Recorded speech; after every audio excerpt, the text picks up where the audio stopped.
លោកគ្រូតូចខ្ញុំនឹងបញ្ជូនលោកទៅកន្លែងសប្បាយមួយថាម៉េចដែរកុំប្រញាប់ពេកអី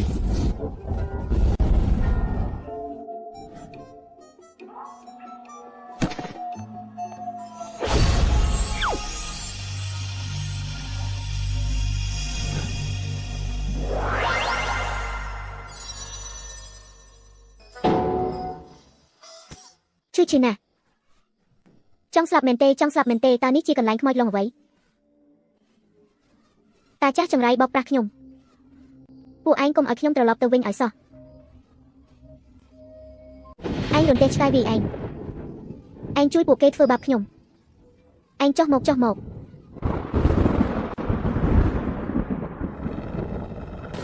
ប្រយ័ត្នខ្ញុំវាឯង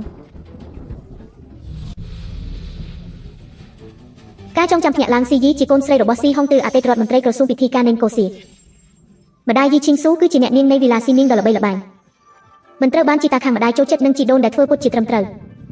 ប៉ុន្តែម្ដាយគឺជាម្ដាយដ៏ល្អម្នាក់អូននៅមានប្រពន្ធចុងទៀតអ្នកនាងកុំបារម្ភអីដំណឹងពីវិឡាស៊ីនីងបានប្រាប់ថាអ្នកនាងតូចនៅលើភ្នំនេះ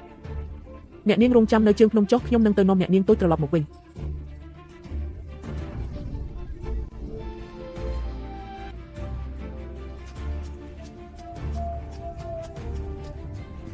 អ្នកនាង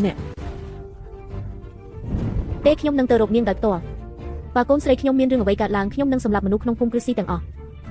ខ្ញុំពិតជាស្ដាយក្រោយណាស់ខ្ញុំមិនគួរទ្រាំហើយទ្រាំទៀតកាលពីពេលនោះទេពួកគេហ៊ានធ្វើបាបកូនស្រីខ្ញុំពិតជាមិនលើកលែងឲ្យទេម្ដាយមកទទួលខ្ញុំហើយ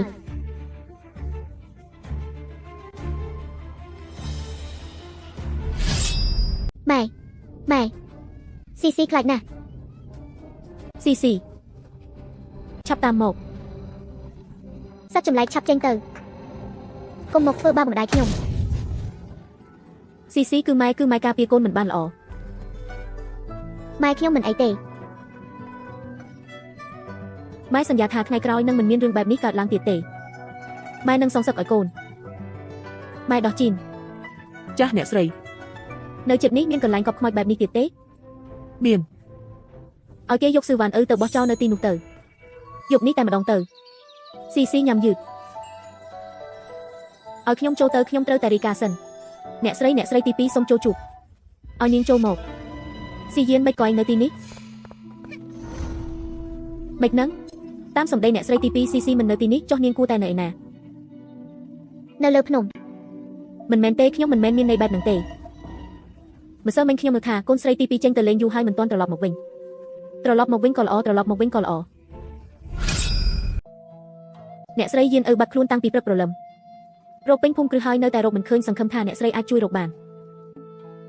សៀវឈីវបញ្ជូនមនុស្សក្នុងទីធ្លីយើងទាំងអស់ចេញទៅជួយរកប្រពន្ធចុងទី2ចាស់អ្នកស្រី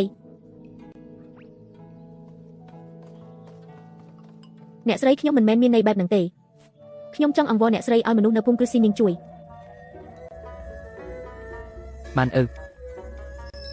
លោកប្តីយានបាត់ខ្លួនហើយមនុស្សក្នុងភូមិគ្រឹះគ្មានប្រយោជន៍ទេសូមអ្នកស្រីឲ្យភូមិគ្រឹះស៊ីនាងជួយរកផងខ្ញុំមានកូនស្រីតែមួយគត់គឺយានបើសិនជាយានល្អត្រង់ណាមិនដូចខ្ញុំទេរាល់ដងត្រូវតែច្បិចផ្លូវខ្ញុំមិនបានបញ្ជូនមនុស្សឲ្យទៅជួយនាងរកហើយទេអីនាងមើលក្នុងទីធ្លានេះទៅសូម្បីតែអ្នករាយការណ៍ម្នាក់ក៏មិនទុកដែរមនុស្សក្នុងភូមិគ្រឹះគ្មានប្រយោជន៍ទេសូមអ្នកស្រីឲ្យភូមិគ្រឹះស៊ីនាងជួយរកផងខ្ញុំពិតជាចង់ចាំគុណបំណាច់ដ៏ធំធេងរបស់អ្នកស្រីមិនខាន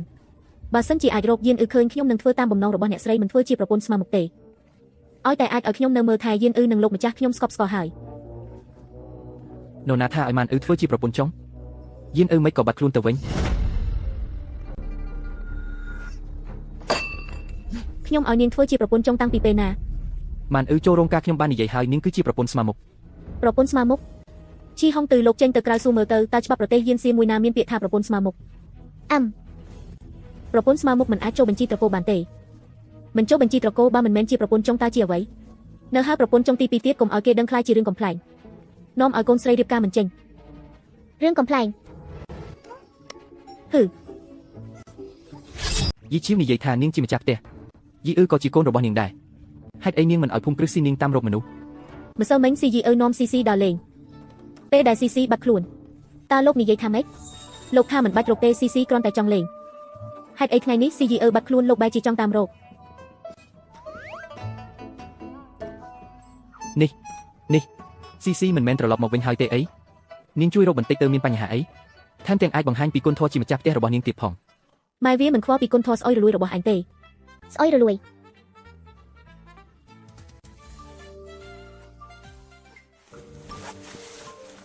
CC អាចត្រឡប់មកវិញបានដោយសារតែសំណាងល្អដោយសារតែមានលោកតាខាងម្ដាយល្អបើមិនអញ្ចឹងទេខ្ញុំមានរឿងត្រូវគិតគូរជាមួយលោកហើយប្រពន្ធចង់មិនមែនគិតថាដើមកំណើតនាងល្អជាងខ្ញុំទេអីគួរតែទៅអង្វរគ្រួសារខាងម្ដាយនាងទៅយ៉ាងណាមិញកូនស្រីខ្ញុំគឺពឹងគ្រួសារខាងម្ដាយខ្ញុំរកឃើញម៉ាម៉ាជីយកសក់ឃ្លាំងមកប្រគល់ឲ្យវ៉ាងស៊ីបើលោកម្ចាស់ថានាងជាប្រពន្ធស្មើមុខស្មើមាត់អញ្ចឹងមិនអាចគ្រាន់តែស៊ីបាយមិនធ្វើការនោះទេការគ្រប់គ្រងផ្ទះគឺជាការងារដ៏លំបាកពិសេសគឺពេលនេះត្រកូលស៊ីកំពុងតែញ៉ៃញ៉ៃចាប់ពីថ្ងៃនេះទៅត្រកូលស៊ីនឹងត្រូវគ្រប់គ្រងដោយវ៉ាងស៊ីគ្មានហេតុផលដែលនាងមានឈ្មោះតែឲ្យខ្ញុំជាអ្នកហត់នឿយនោះទេ យេអ្នកម្ដាយ ម៉ាក់នៅទីនេះតើមានរឿងអី សៀវហួរញ៉ាំទ្រាន់ហើយម៉ាក់ដូរយកផ្លែឈើកិនឲ្យ ទេមិនមែនទេមិនដូរទេដូរ ស្អីគេឯងជាកូនស្រីអកញ្ញូ សៀវឈីវយកវាមកស៊ីចុះកុំបារម្ភខ្ញុំមិនឲ្យអញពិបាកទេខ្ញុំបាត់បង់កូនស្រីម្នាក់នេះខ្ញុំនឹងយកអញទៅជំនួស ឯងចង់និយាយហេតុផលជាមួយខ្ញុំកុំសង្ឃឹមអីខ្ញុំប្រាប់ឯងចុះមួយជីវិតនេះឯងគ្រាន់តែជាកូនប្រសារត្រកូលស៊ឺទេទោះបីជាស្លាប់ក៏ត្រូវចូលភ្នូរត្រកូលស៊ឺដែរ បើភ្នូរត្រកូលស៊ឺបាត់បង់តាម៉ាក់មិនបាច់កប់ចូលទេមែនទេ បើលែងលះមិនបានធ្វើមេម៉ាយក៏មិនអីដែរ លោកម្ចាស់អ្នកស្រីព្រះអង្គម្ចាស់ទី8យ៉ាងមកហើយ អ្នកស្រីស៊ឺរកឃើញយូរនៅខ្ញុំនាំទាហានរបស់ព្រះមាតាមកហើយពួកយើងទៅរកទាំងអស់គ្នាប្រកាសជាស៊ឺឯងត្រឡប់មកវិញហើយ ទូបង្គំធ្លាប់ជួបព្រះអង្គម្ចាស់ទី8 លោកម្ចាស់ស៊ឺលោកកំពុងរារាំងផ្លូវរបស់ព្រះអង្គម្ចាស់ហើយឆាប់លុតជង្គង់អំដំណើរ លោកម្ចាស់ស៊ឺឯងកំពុងតែរារាំងផ្លូវរបស់ព្រះអង្គម្ចាស់ហើយពួកអ្នកសុំទានចេញឲ្យឆ្ងាយទៅ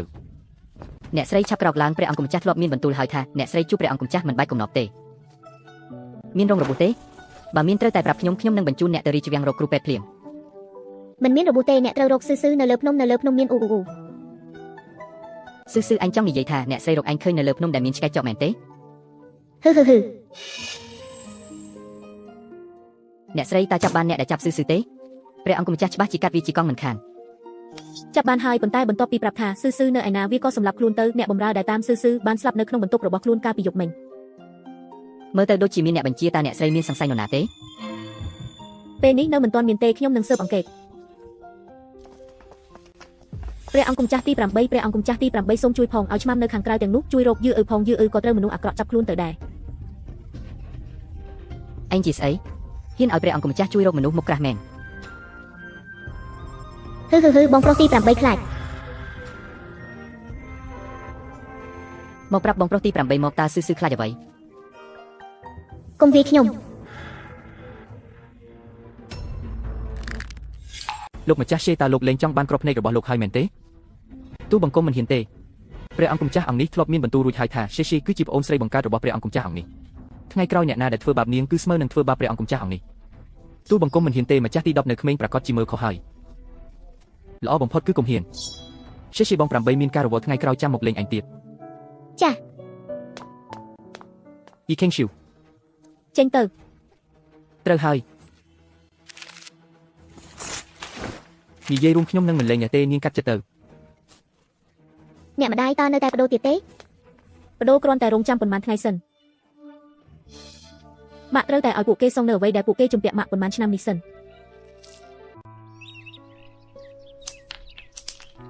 អ្នកស្រីលោកស្រីចាស់បានបញ្ជូនមនុស្សមកនិយាយថាមិនស្រួលខ្លួនហើយអ្នកស្រីទៅមើលថែជំងឺប្រាប់គាត់ថាឥឡូវនេះអ្នកស្រីវងជាអ្នកគ្រប់គ្រងផ្ទះរឿងមើលថែជំងឺបែបនេះថ្ងៃក្រោយរកនាងទៅចាស់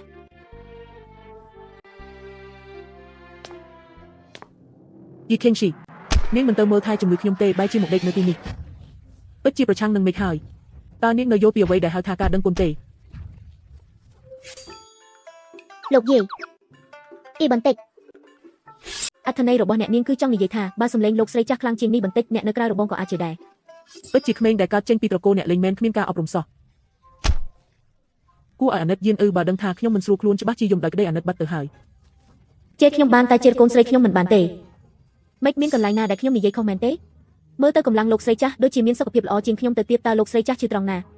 ហើយម្សិលមិញខ្ញុំបានឲ្យសោតទៅលោកស្រីវាងរួចហើយតើលោកស្រីចាស់មិនមែនតែងតែចូលចិត្តពួកគេទេ អញ្ចឹងឲ្យនាងទៅមើលថែជំងឺទៅដើម្បីកុំឲ្យឃើញខ្ញុំហើយនាំឲ្យទៅភ្នែកថ្ងៃក្រោយបើលោកស្រីចាស់ខ្វះខាតហូបចុកក៏ទៅរកលោកស្រីវាងទៅយ៉ាងណាមិញនៅកូយានស៊ីនេះមិនដែលឮថាមានគ្រួសារណាយកថ្លៃបណ្ណាការកូនប្រសារស្រីមកចិញ្ចឹមគ្រួសារទេ ឯងនិយាយស្អីហ្នឹង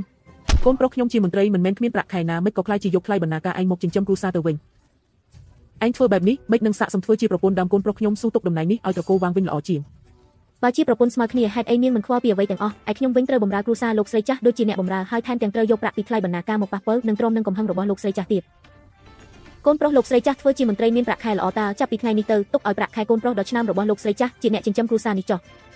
រឿងផ្សេងកុំតនិយាយយានបាត់ខ្លួនហើយឯងជាម្ដាយមិនគួរចាត់គេឲ្យទៅរកទេ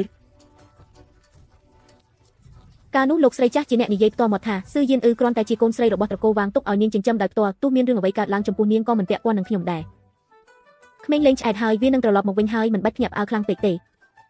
ល្អនាងស្ត្រីចិត្តអាក្រក់ខ្ញុំច្បាស់ជាឲ្យកូនប្រុសខ្ញុំលែងលះឯង ខ្ញុំចង់បានណាស់តែចង់លែងលះខ្ញុំមិនអាចទេខ្ញុំយីឈីងស៊ូមួយជីវិតនេះក្រៅពីលែងលះគ្នាដោយការព្រមព្រៀងគឺមានតែបាត់បង់ប្តីប៉ុណ្ណោះឆាប់ឡើងទៅអ្នកនាងរបស់ដែលភូមិគ្រឹះលើភ្នំផ្ញើមកលើក្រោយកុំបញ្ជូនទៅឃ្លាំងសាធារណៈទៀតអីបញ្ជូនមកទីធ្លាយើងផ្ទាល់តែម្ដងទៅលោកស្រីចាស់ឃ្លានស្លាប់ហើយឃ្លានស្លាប់ចាស់ ខ្ញុំឮថាថ្ងៃនេះនាងធ្វើឲ្យម្ដាយខឹងរហូតដល់យំ ខ្ញុំគ្រាន់តែនិយាយការពិតប៉ុណ្ណោះគាត់ក៏យំទៅពិតជាមានជីវិតស្រណុកសុខស្រួលយូរពេកហើយទៅភ័យស្រួយបែបនេះ នាងប្រាប់ម្ដាយថាថ្ងៃក្រោយនាងលែងខ្វល់ពីគ្រួសារនេះទៀតហើយពឹងផ្អែកលើប្រាក់ខែខ្ញុំទាំងអស់ មានបញ្ហាអីមែនទេគ្រួសារនៅរាជធានីមួយណាដែលមិនមែនមនុស្សប្រុសជាអ្នកចិញ្ចឹមគ្រួសារមិនមែនសុទ្ធតែប្រើថ្លៃបណ្ណាការប្រពន្ធនោះទេ ឈីងស៊ូនាងប្រែប្រួលហើយមិនដូចនាងដែលខ្ញុំស្គាល់ពីមុនសោះ ទេលោកគិតខុសហើយនេះទៅជាខ្ញុំពីមុន នាងយកប្រាក់មកឲ្យខ្ញុំបន្តិចមកយានអឺរ៉ូបាត់ខ្លួនហើយមនុស្សនៅសាលាស្រុកត្រូវការរៀបចំបើមិនអញ្ចឹងទេពួកគេមិនយកចិត្តទុកដាក់រកគេទេមែនហើយយកមកឲ្យច្រើនបន្តិចខ្ញុំខ្លាចមិនគ្រប់ មិនឲ្យទេលោកមកទារប្រាក់ពីខ្ញុំប្រាក់ខែលោកជារៀងរាល់ខែមិនដែលឲ្យខ្ញុំមួយកាក់មួយសេនផងលោកឲ្យអ្នកណាលោកទៅទារពីអ្នកនោះទៅ ពីមុនឲ្យតែខ្ញុំប្រាប់ថាយកប្រាក់នាងតែងតែឲ្យឥឡូវនេះនាងកាត់អីហ្នឹងជីងស៊ូខ្ញុំដឹងថារឿងរបស់ស៊ឺស៊ឺគឺប្តីជាអ្នកធ្វើឲ្យនាងខូចចិត្តហើយនាងអត់ទោសឲ្យប្តីទៅឥឡូវនេះក្នុងផ្ទះមានរឿងហើយនាងក៏ ថ្ងៃនេះខ្ញុំបានប្រាប់ម្ដាយក្មេកយ៉ាងច្បាស់ហើយស្លាកសញ្ញាគ្រប់គ្រងផ្ទះនិងសោខ្ញុំបានឲ្យទៅប្រពន្ធចុងលោកអស់ហើយថ្ងៃក្រោយលោកចង់បានប្រាក់ នេះក៏ជាសម្បត្តិស្នេហាដែរពួកយើងមិនទាន់លែងលះគ្នាផង មិនទាន់លែងលះផងលោកហ៊ានប្រើថ្លៃបណ្ណាការខ្ញុំបាត់ទៅហើយកុំប្រញាប់ពេកចាំដល់ថ្ងៃលែងលះអ្វីដែលលោកចាយវារបស់ខ្ញុំប៉ុន្មានឆ្នាំនេះត្រូវតែសងមកវិញទាំងអស់ប្រាក់ទាំងនោះទោះខ្ញុំយកទៅឲ្យឆ្កែស៊ីក៏មិនចិញ្ចឹមគ្រួសាររបស់គុណលោកដែរ ខ្ញុំនិយាយម្ដងទៀតខ្ញុំដាច់ខាតមិនព្រមលែងលះទេ មិនបាច់លោកយកព្រមទេចេញទៅ ចេញទៅ អ្នកម៉ាក់ស្ទើរតែមិនបានជួបអ្នកម៉ាក់ទៅហើយ មិនអីទេមិនអីទេ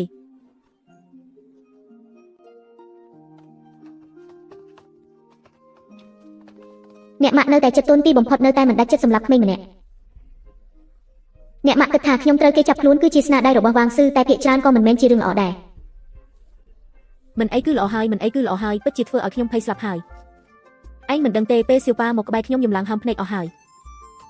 ឬថាយកប្រឡប់ទៅវាយទ្វារភូមិគ្រីបងប្រុសទី7របស់នាងទៀតលោឡាយកអង្ក្រែទាំងអស់ក្នុងភូមិគ្រីបងប្រុសទី7របស់នាងទៅបាត់បើមនុស្សថាស៊ឺរកឃើញហើយទេខ្ញុំប្រកាសជារៀបចំចេញពីរាជវាំងទៅរកដោយផ្ទាល់មិនខាន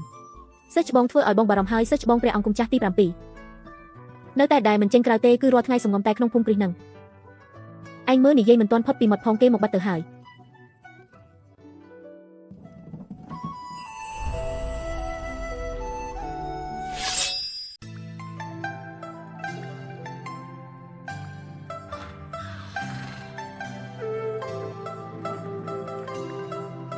ថ្វាយបង្គំព្រះអង្គគុំចាស់ទី7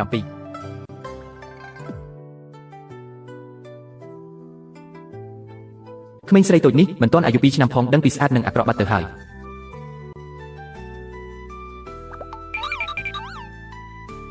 អ្នកស្អាតអប់ស៊ឺ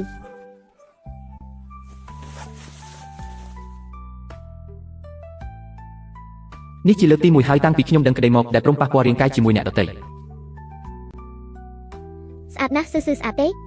និយាយមក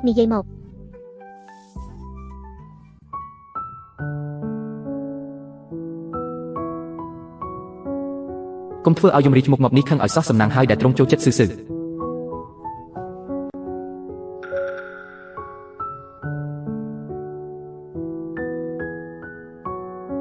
មិននិយាយទេសឺអាក្រក់ឈប់លួងហើយ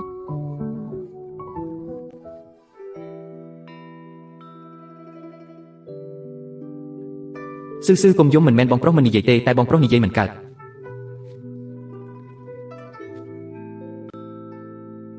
បងប្រុសក៏ដើរមិនរួចដែរ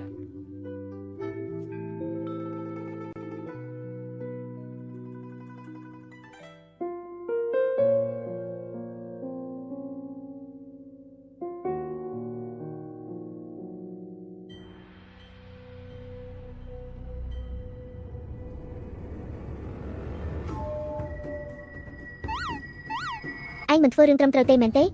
បងប្រុសស្អាតយ៉ាងនេះបងប្រុសបងមើលអីអ្នកណាមានក្បាលអ្វីមានម្ចាស់អ្នកណាធ្វើបាបឯងទៅរកអ្នកនោះទៅអាចឆ្កែមើលអី